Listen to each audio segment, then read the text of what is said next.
Des jeux vidéo, de la pizza et Clara Morgan. Vous êtes bien à la conférence de rentrée de Melty. Melty, c'est lui, Alexandre Malch, 29 ans, t-shirt, jean, basket.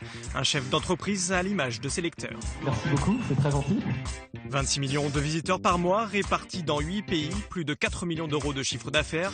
La raison du succès, Melty parle de tout ce qui passionne les 15-30 ans.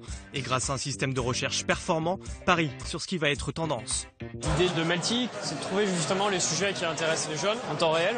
Et grâce à ça, on est capable de savoir si les sujets dont on va parler leur plaisent vraiment. Le plus important pour nous, c'est de créer des articles, des news, des vidéos qui plaisent à nos lecteurs. Et puis aussi de trouver les sujets qui ne leur plaisent pas encore. Les sujets qu'on va leur permettre de découvrir. Leur premier fait d'armes, repérer l'acteur Robert Pattinson qui commençait à faire le buzz sur les réseaux sociaux.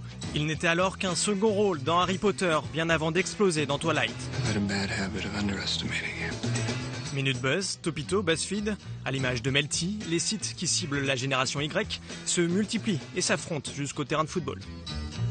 Mais bravo, et je propose la revanche, mais sur un terrain virtuel.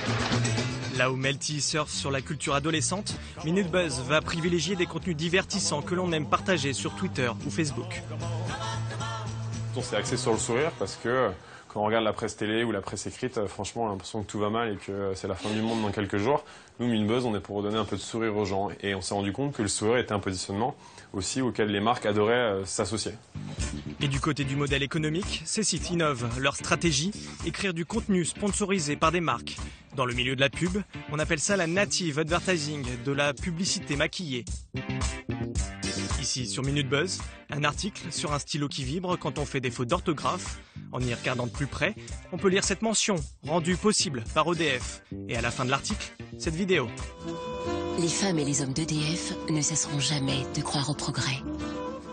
Le stylo en question n'a rien à voir avec EDF, mais il fait figure d'innovation, une valeur à laquelle la marque veut être associée. Se servir de Minute Buzz qui allait écrire des articles pour en fait mon client, ça nous permettait du coup de rester dans l'environnement de Minute Buzz sans donner trop l'impression d'arriver avec de la publicité agressive, des bannières où on sait que les gens cliquent dessus, mais finalement les taux de clics sont assez faibles. Et est-ce qu'ils intègrent bien le message? Là, avec la patte de Minute Buzz, avec leurs journalistes qui écrivent pour nous, on sait que le message est mieux intégré. Ce contenu, formaté pour les marques, difficile pour les jeunes d'en avoir conscience lorsqu'ils naviguent d'une page à l'autre.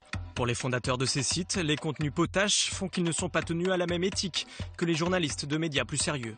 Sur Minute Buzz, un papier sur 3 est écrit en collaboration avec des marques. Elles ont un droit de regard sur leur rédaction.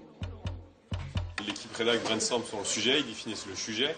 Il y a une prévalidation du sujet pour être sûr qu'on ne part pas dans tous les sens. On écrit l'article est envoyé au client dans sa forme quasiment finale.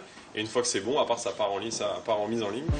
Et comme l'audience est le nerf de la guerre, les journalistes freelance de Melty sont en partie payés à la performance, au nombre de clics qu'ils génèrent. Plus les contenus sont lus, plus les internautes réagissent, plus les internautes commentent, plus les freelances sont payés parce qu'on va considérer que c'est un bon papier, parce que le papier fait ce qu'il doit faire, c'est-à-dire, encore une fois, intéresser nos lecteurs et vraiment leur parler.